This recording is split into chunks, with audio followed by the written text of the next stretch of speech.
Não estou nem aí que você é. Para Deus não importa o que você é.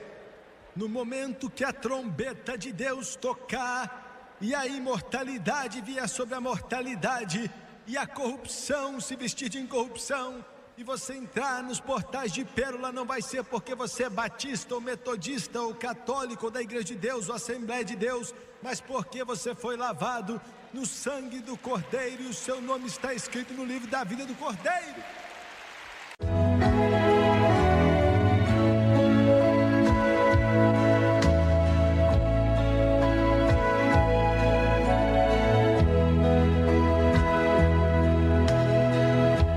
A Bíblia, mas eu vejo que não existem palavras ou frases ou uma terminologia que esteja ali por acaso.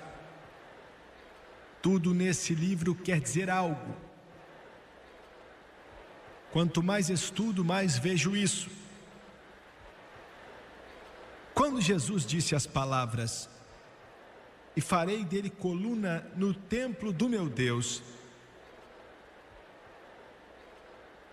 ele estava pensando em mais do que só usar uma representação. Essa é a única outra vez, fora uma outra referência que o apóstolo Paulo fez, que a palavra coluna é usada. Quando ele disse, ele estava se referindo a algo que eu espero poder demonstrar a você nessa noite, para mostrar do que ele estava falando. Eu espero que consiga fazer isso, e o que você deve se tornar, porque existe um adesivo que às vezes eu vejo atrás dos carros que diz: não somos perfeitos, somos perdoados. E tenha paciência, porque Deus ainda não terminou de tratar conosco. E basicamente, em uma terminologia moderna, resume o que estou dizendo. Ele diz que farei, que esculpirei, que ia moldar você na imagem do Filho de Deus, Jesus Cristo. Ele está transformando você em algo nessa noite, de acordo com o poder do Espírito Santo em sua vida. Muito bem. Quando Davi se tornou o rei de Israel, Israel era pouco mais do que um grupo, um bando de várias tribos que tinha tentado encontrar a sua identidade com Saul e tinham falhado. Mas quando aquele pastor foi ungido para ser rei de Israel por Samuel, o profeta, foi um acontecimento que tem uma significância muito grande, até mesmo para nossas vidas hoje. Enquanto Davi, o doce salmista, o cantor de Israel, tem um termo que os judeus usam e nós não entendemos bem ou usamos muito em nossa terminologia. Ele era chamado de querido de Israel, Davi. A Bíblia nos diz que depois que ele solidificou o seu reino, que ele foi ao Nordeste para consolidar aquilo que Deus queria que ele consolidasse, porque Israel, debaixo das promessas de Deus, que são muito maiores do que você vê ali naquela terra de hoje. E eu escutei o presidente Reagan, enquanto ele mencionou o plano que ele diz que tem para criar uma terra para os palestinos, e Deus sabe que todos são amados pelo Senhor, seja quem for. Mas aquela Cisjordânia que está em questão, eu respeito muito o julgamento do nosso presidente, mas é um plano que vai falhar e não vai dar certo, porque a Cisjordânia pertence a Israel. Tem muita coisa de Moisés, de Jacó, muita coisa desse livro aqui, naquela área. Davi foi ao Nordeste, para as margens do Eufrates, para a terra de Zoba, que era governada por um rei ímpio chamado Hadad-Ezer. É algo maravilhoso. Eu estava viajando outro dia às margens do norte de Israel e tínhamos acabado de voltar de Beirute, bem no meio do verão e em meio a várias bombas e tiros e canhões e armas, tanques de guerra, uma confusão. E estavam mencionando nomes de um homem que é bem conhecido naquela parte do mundo, né? Ele tem o mesmo nome que eu mencionei nessa noite, Hadad-Ezer. Agora o nome Hadad-Ezer não era bem o nome que a mãe dele deu a ele quando nasceu. O nome Hadad-Ezer era um título como Faraó, César. E quer dizer meu ajudador. E quando você chega ao significado dessa raiz, a raiz desse nome quer dizer meu ajudador demoníaco. Alguns daqueles reis ímpios eram muito ricos. E Davi foi até lá, invadiu aquela terra de Zoba, nas margens do rio Eufrates. Satanás permite que você, se for de acordo com o propósito dele, interessante que você muitas vezes seja abençoado financeiramente, para te atrair à vontade dele e te enganar, e para te fazer sentir que esse é o caminho, para que possa matar você com suas garras. Quero que você escute algo que tenho para dizer aqui. Existem pessoas que nunca ouviram o Evangelho de Jesus Cristo, estão em uma categoria diferente. Não quer dizer que eles serão salvos, por favor me entenda. Mas se eles nunca ouviram o Evangelho de Jesus Cristo, estão em uma categoria diferente de você que já ouviu. Muitos de vocês que me assistem pela televisão nos dizem através dos sistemas que temos a maior audiência da nação e do mundo. Muitos de vocês, eu recebo suas cartas. Para cada carta que recebemos, 1000 pessoas nunca escrevem, mas se encaixam na mesma categoria. E você ouviu o Evangelho.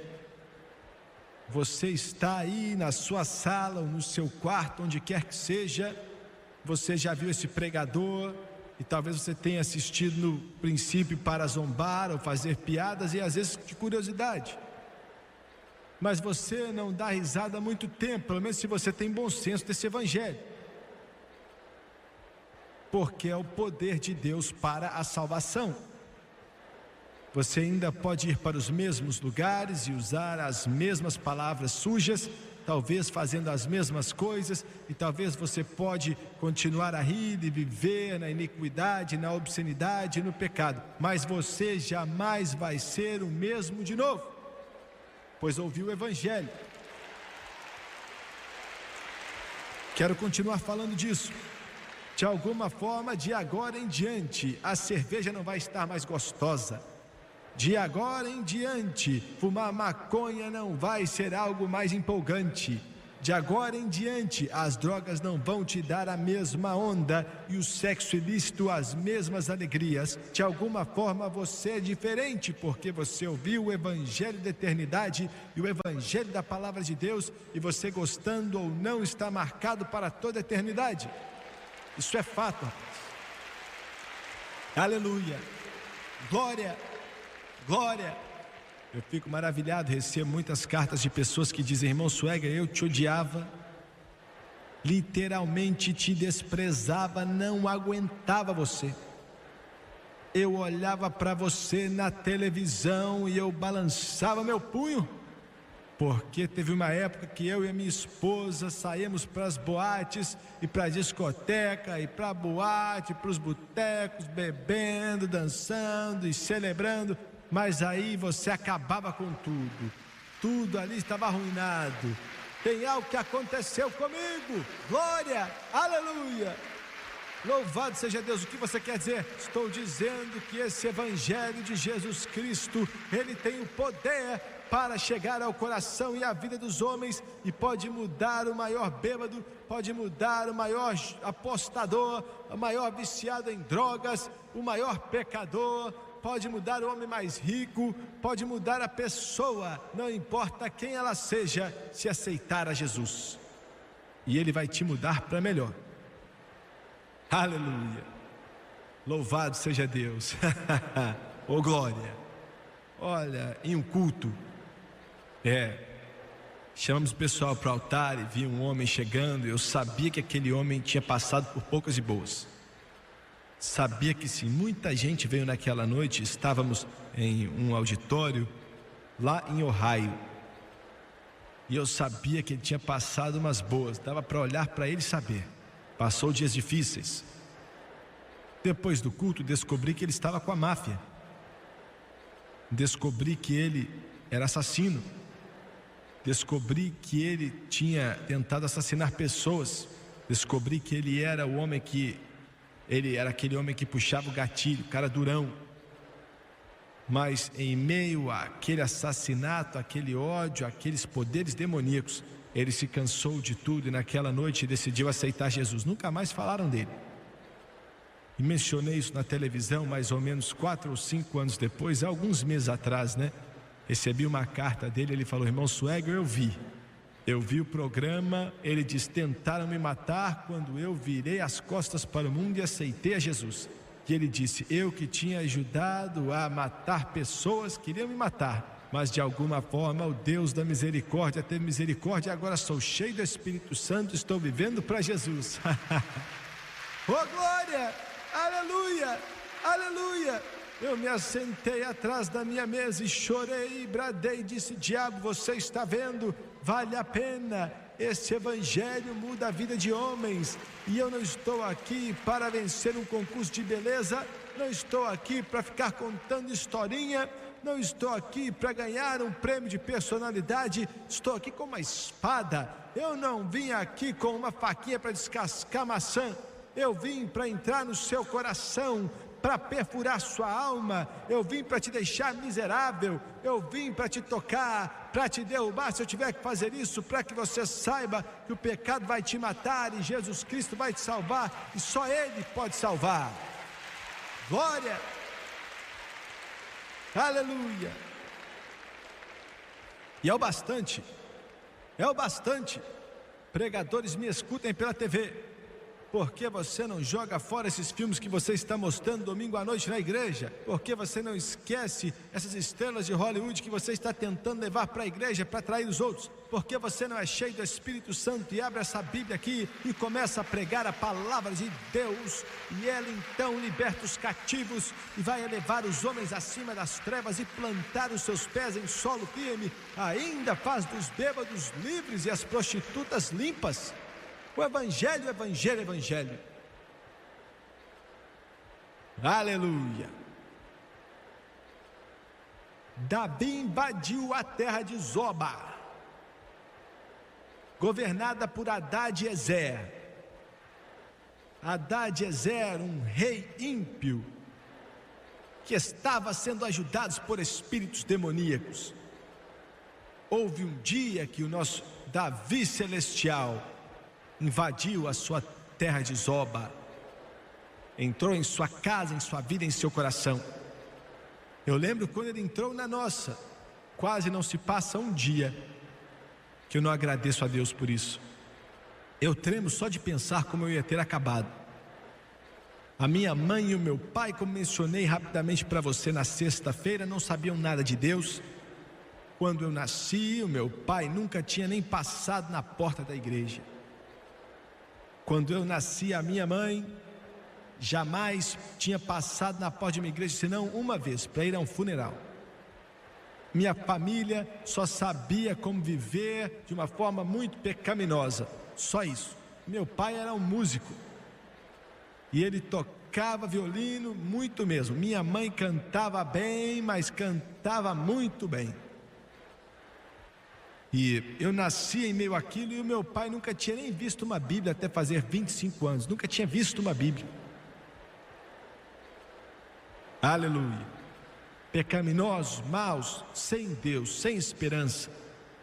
E mencionei para o pessoal sexta-noite, os homens do governo estavam com armas apontadas para o meu avô, para o pai do Mick Gillis, e para o pai do Jerry Lee Lewis, e para o meu tio, que eu nasci na casa dele, agora dia 15 de março, há 48 anos atrás, apontado para eles. De repente, os agentes do governo chegaram ali na casa do meu avô e o meu tio Arthur, que preguei no funeral dele há 8 meses atrás, 86 anos de idade, salvo pelo sangue de Jesus, pai do Mick Gillis. Aleluia, glória a Deus, aleluia. O pai do Jerry Lee chegou lá. E eu creio em Deus que pela ajuda e pela graça dele, que meu primo também vai ser salvo. Eles vão voltar para casa, o inferno não pode segurá-los, o diabo não pode segurá-lo, demônios também não, o inferno também não, as trevas não podem tê-los. Eu sei do que eu estou falando. E com machados quebraram toda a ferramenta que eles estavam usando para fazer uísque. E apontou a espingarda para eles. E o meu pai, a minha mãe estava grávida de 8 meses e meio comigo, alguns dias antes de eu nascer. O meu pai, com 19 anos de idade, estava de pé ali, tremendo. Meus tios foram para a cadeia, meu avô foi para a prisão.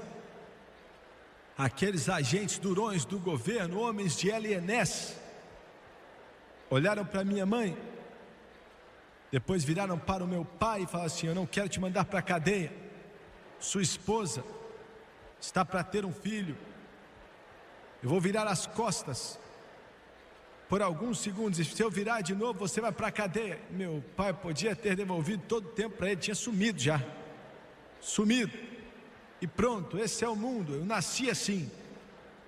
Um mundo de cão comendo cão, um mundo de cachaça, um mundo de jogatina, um mundo de brigas, um mundo de boates. Mas graças a Deus, o nosso Davi celestial, aleluia, oh glória, invadiu aquela terra de Zoba naquele dia e mudou a nossa vida, traçou um caminho de glória no coração do meu pai. E o coração dele foi transformado pelo Evangelho. Estou falando de um Evangelho que transforma. E não te pago nada por um Evangelho que não transforma. Vá para todas as igrejas, cumprimente todos os pregadores, fique religioso quanto quiser, mas até ser transformado e não receber o que aquele livro te fala, não vale nada. Glória, é sério. Estou falando sério. Mudar Hadad-Ezer.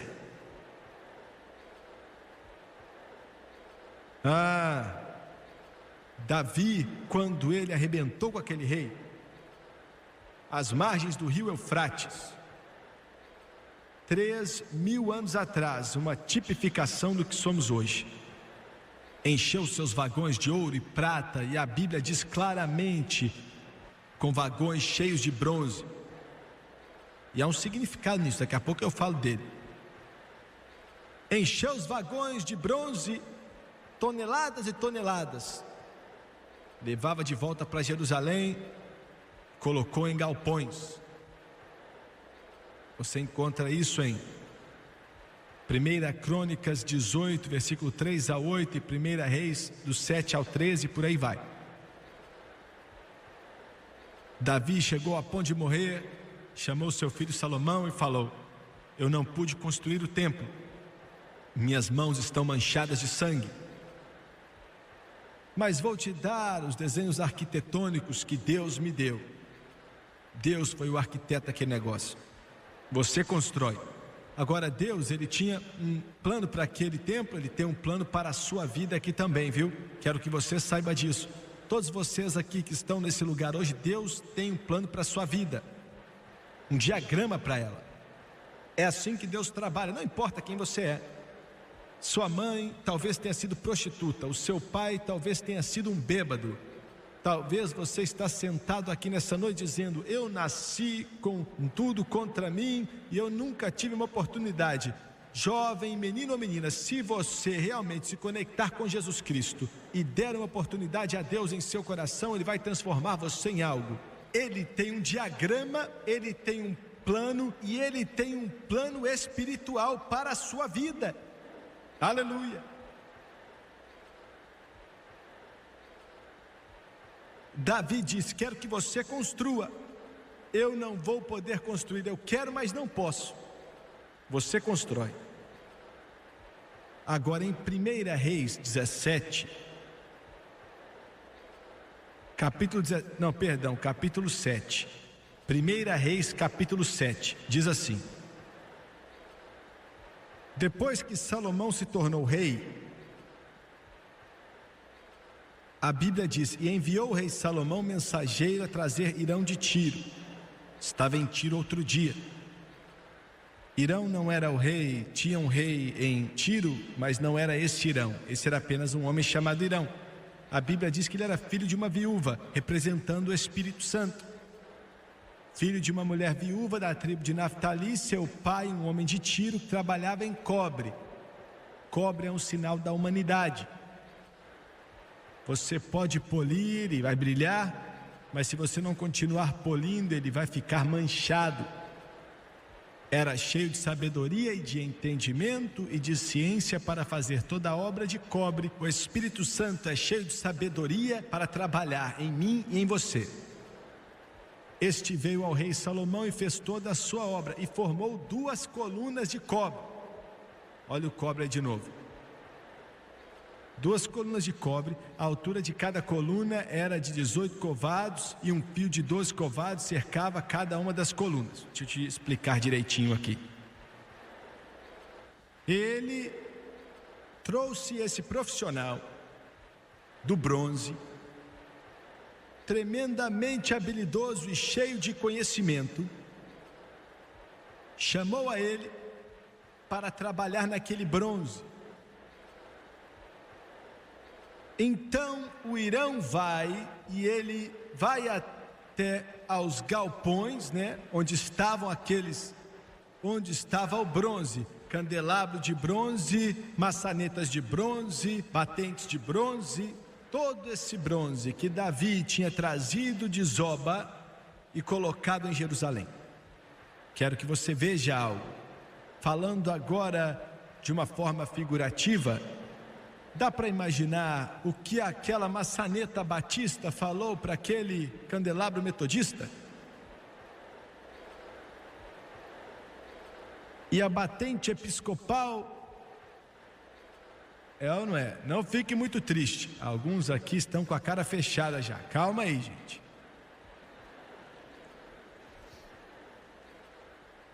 O que eles estão fazendo com a gente agora? Estamos salvos, estamos em Jerusalém, espiritualmente falando.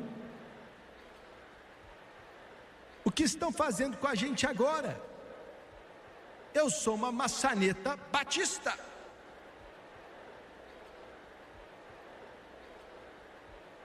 Sabe o que é interessante? Toda vez que uso o nome de uma igreja, não importa qual seja, católica, Assembleia de Deus, episcopal, não importa, mandam cartas com ódio para mim. Olha, é como se eu falasse o nome, eu não gosto, eu te amo, gente. Glória. Alguns agora respiraram e se assentaram. Eu não quero que você saia daqui porque estamos trabalhando, como o Hirão trabalhou naquele bronze. O que estão fazendo conosco? Eu sou um candelabro de bronze faz muito tempo.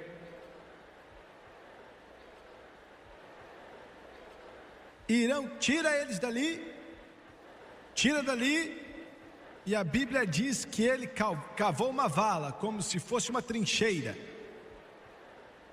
E é isso que tem que acontecer com você como cristão. Ser salvo é só o começo. Pegar um peixe é uma coisa, limpar é outra coisa.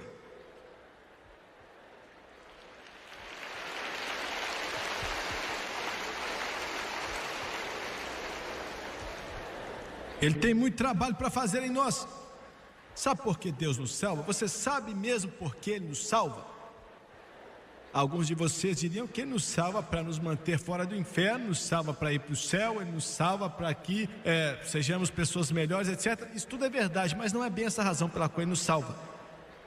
Ele te salva, Paulo disse à igreja de Éfeso, para que você possa se tornar uma habitação de Deus através do Espírito. Ouviu bem? Ele te salva para que possa viver em sua vida. E pouco a pouco você vai largando a carnalidade, a sua carne, as coisas mundanas, as coisas que você gosta no mundo. E pouco a pouco você começa a se parecer cada vez mais com Jesus espiritualmente falando.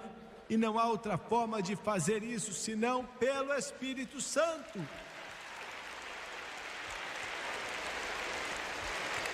Uma habitação de Deus através do Espírito. E é por isso que você tem igrejas que precisam de 15 minutos de intervalo entre a escola dominical e louvor, para sair e continuar apoiando a indústria de cigarros.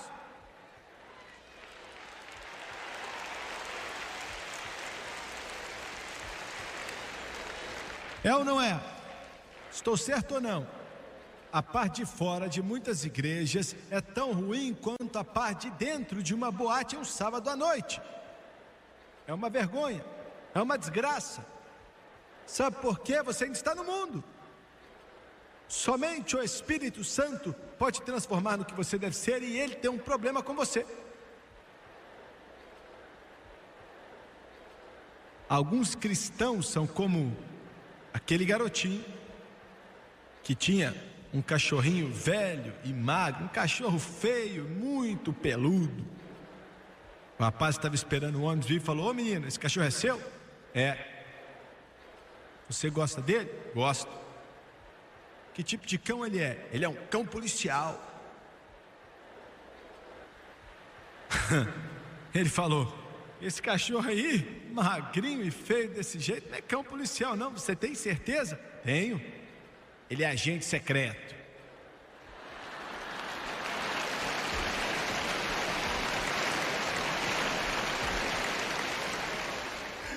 Tem muitos cristãos que são agentes secretos.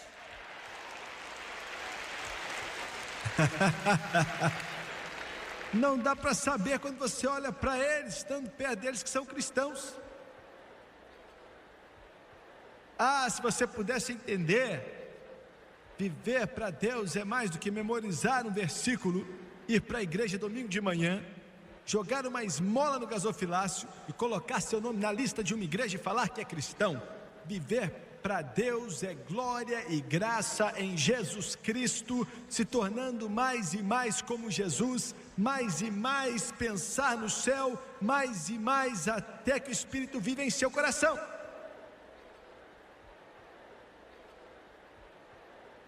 Mas nós não acreditamos como você em nossa igreja.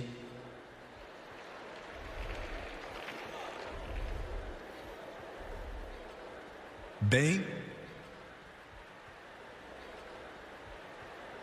ouvi de um cavalo que morreu de sede quando estava dentro da água, mas ele não acreditava em água.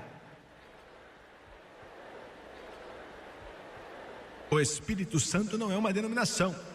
O Espírito Santo não é uma Assembleia de Deus, ou batista, ou da Igreja de Deus, ou um Espírito Santo da Metodista, ou um Espírito Santo católico, ou um Espírito Santo da Quadrangular, ou pentecostal, ou seja como for, de onde for.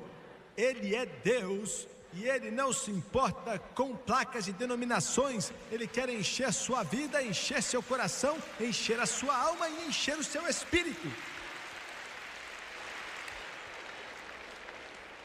Sabe por quê? Porque Irão cavou aquela trincheira e colocou todas aquelas maçanetas, candelabros, batentes e tudo que era de bronze ali, no mesmo lugar. Depois de acender um fogo, a Bíblia diz claramente, com foles. Antigamente eles não tinham eletricidade, né? E tinham que apertar aquilo. E aí o sopro batia no fogo, e então fica aquecendo cada vez mais.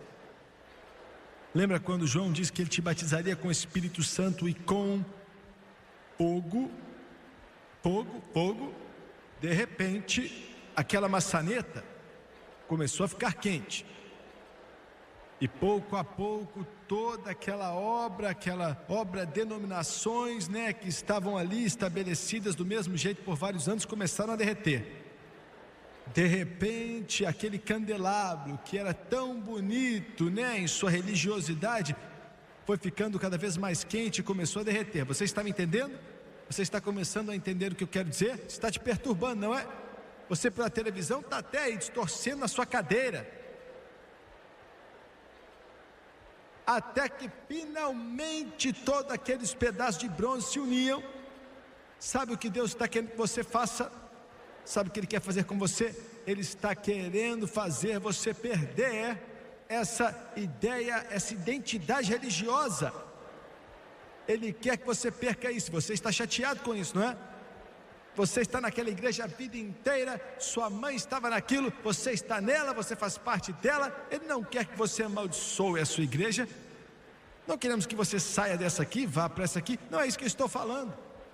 Por favor, me entenda. Algumas pessoas acham que estou falando para pessoas mudarem de igrejas. É como mudar o rótulo fora de uma garrafa. Não muda o interior. Se tiver beterraba ali, ainda vai ser beterraba. Não importa se você colocar uma foto de batata ali. São beterrabas. Está me entendendo? Eu não quero tirar você da sua igreja batista e ir para uma igreja Assembleia de Deus. Eu não quero tirar você da metodista para a quadrangular, ou da quadrangular para uma outra, uma luterana. Sem você estar no meio, eles já são cheios de problemas.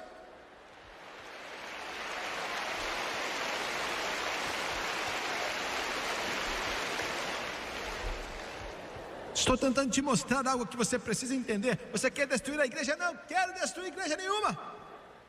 Precisamos de tudo que é a igreja que existe. Mas o que precisamos mesmo é que os batistas tenham avivamento do Espírito Santo, os metodistas tenham avivamento do Espírito Santo, a Assembleia de Deus tenha avivamento do Espírito Santo, católicos tenham avivamento, presbiterianos tendo avivamento, até que se esqueçam das suas denominações e então busquem a Jesus, Jesus, Jesus e Jesus. Você está entendendo? Eu pergunto, você está salvo? Eu sou batista.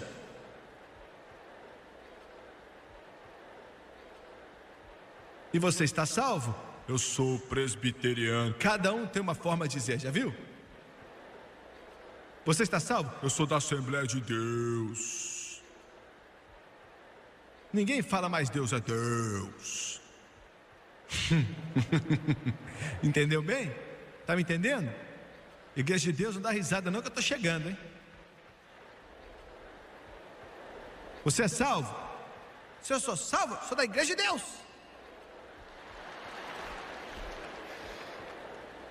Não estou nem aí que você é. Para Deus não importa o que você é.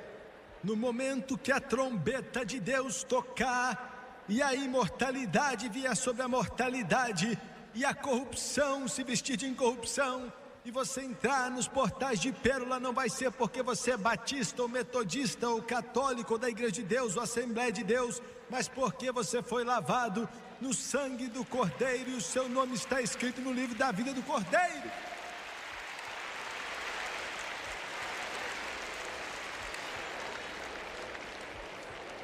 Ele está tentando te fazer como Jesus. Então quando eu te perguntar, ou alguém te perguntar se você está salvo, não vai ser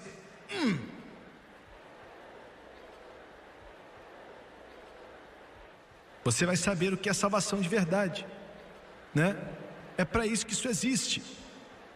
O que você quer fazer? Nos tirar. Uma vez um pregador escreveu para mim, escreveu várias coisas terríveis, e depois falou que me amava. E olha, eu não me importei com o que ele falou, ele era um bom homem, eu amava ele. Nós nos amamos enquanto estávamos dando socos.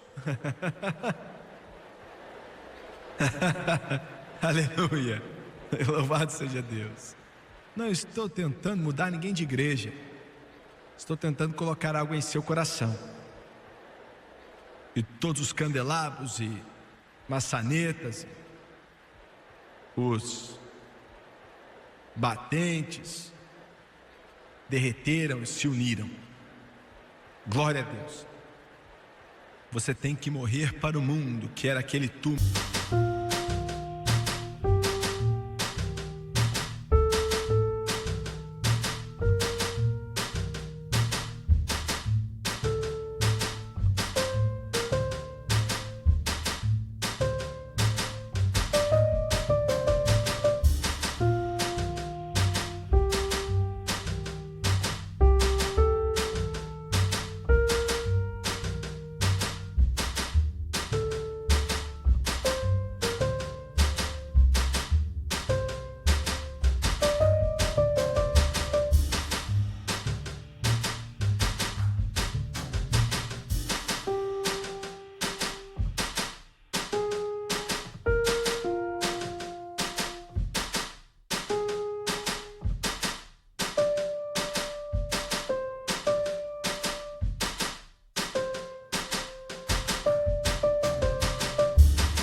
E ele vai te transformar na imagem dele.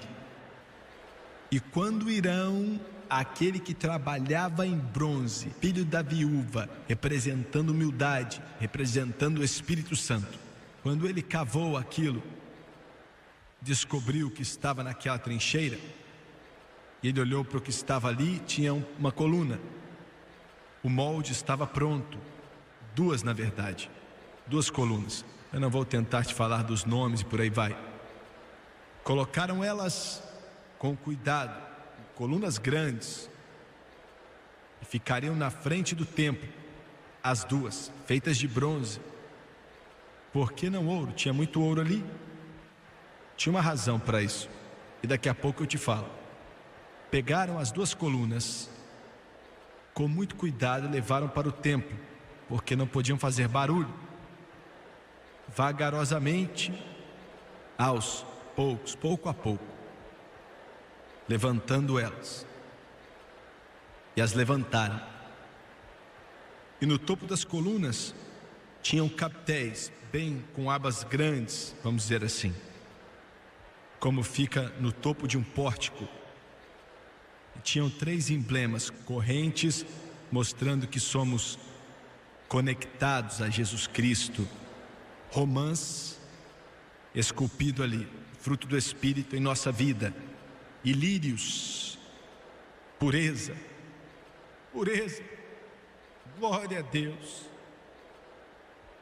Muito bem. Nos dizem que aquelas duas colunas estavam ali, que quando viajantes vinham até Jerusalém, que muitas vezes se acampavam do lado de fora da cidade, pois a frente do templo estava virado para o leste. Se acampavam do lado de fora da cidade, próximo ao Monte das Oliveiras. E na manhã seguinte, antes do sol nascer, eles se levantavam, viajantes do mundo inteiro, peregrinos, por aí vai, e olhavam para o sol enquanto nascia em cima do Monte das Oliveiras, e os raios do sol batiam nas colunas de bronze polido, e dizem que era uma das vistas mais lindas que o homem podia conhecer. Enquanto aquele sol nascia e batia com tudo naquelas colunas, era como se a luz do sol multiplicasse por 10. Me escute. Nós não somos o centro ou a fonte da luz. Aquela luz vem do sol da justiça, e Ele quer que reluza em nós e reflita em um mundo que está em trevas. Entendeu bem? Está entendendo? Refletir era o que Ele estava tentando nos mostrar. Era disso que Jesus estava te falando. Farei de ti coluna no templo do meu Deus. Mais uma coisa antes de acabar. Se você estivesse naquela época, olhando para aquelas colunas, aquelas duas grandes, bem altas, na frente do templo, Você então veria que no topo das colunas não chegavam no pórtico. Tinha uma abertura ali, geralmente as colunas seguram algo. Qualquer pessoa que trabalha em obra pode falar isso, mas essas colunas não seguravam nada. Não, Irão não cometeu um erro, as dimensões dele eram perfeitas. Porque o Espírito Santo de Deus foi quem planejou. Ele estava...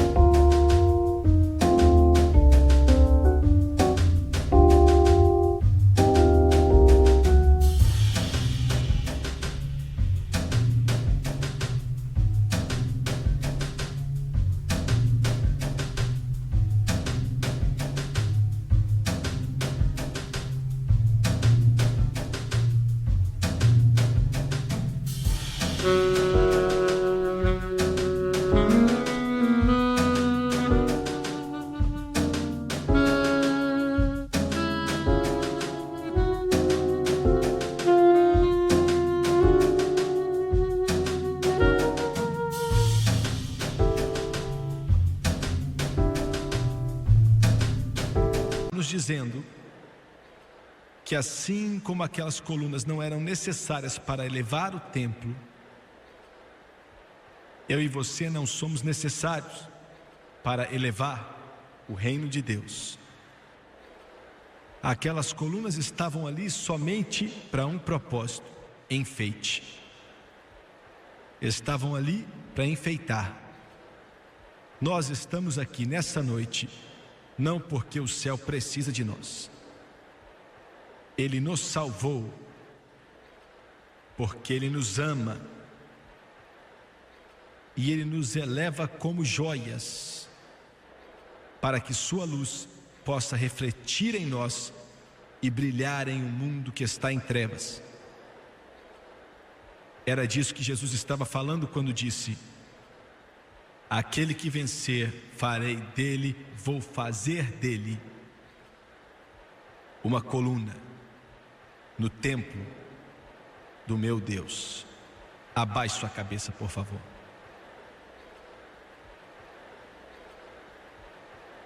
Pai, em nome de Jesus, nós te amamos.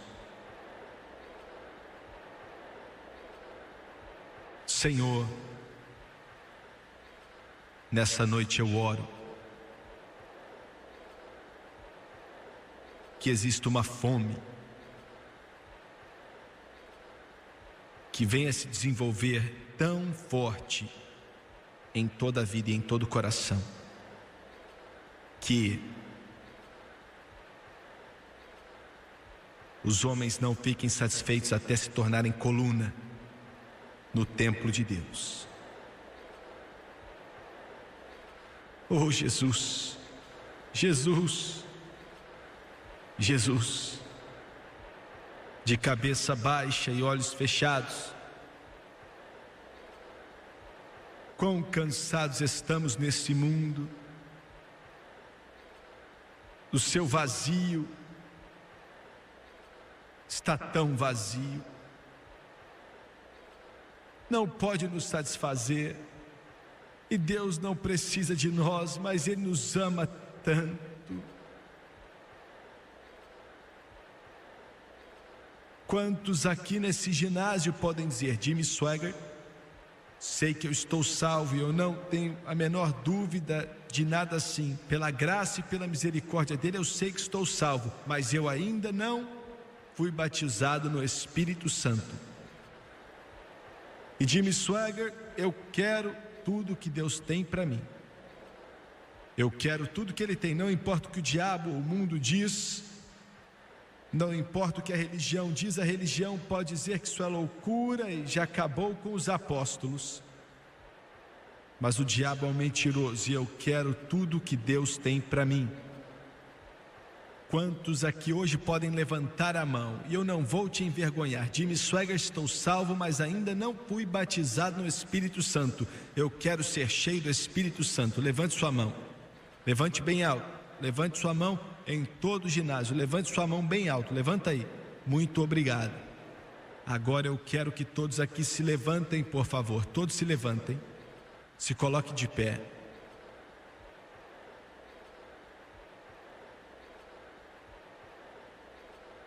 Lá de cima, aqui dos lados, aqui na frente, no piso principal, em todos os lugares. Quero que você venha ficar de pé aqui. Lembre-se que não estamos aqui para dar um tapinha nas suas costas ou para gritar na sua orelha. Estamos aqui para que você seja cheio do Espírito Santo. Quero que você venha e fique de pé aqui. Por favor, pode cantar, Tomás.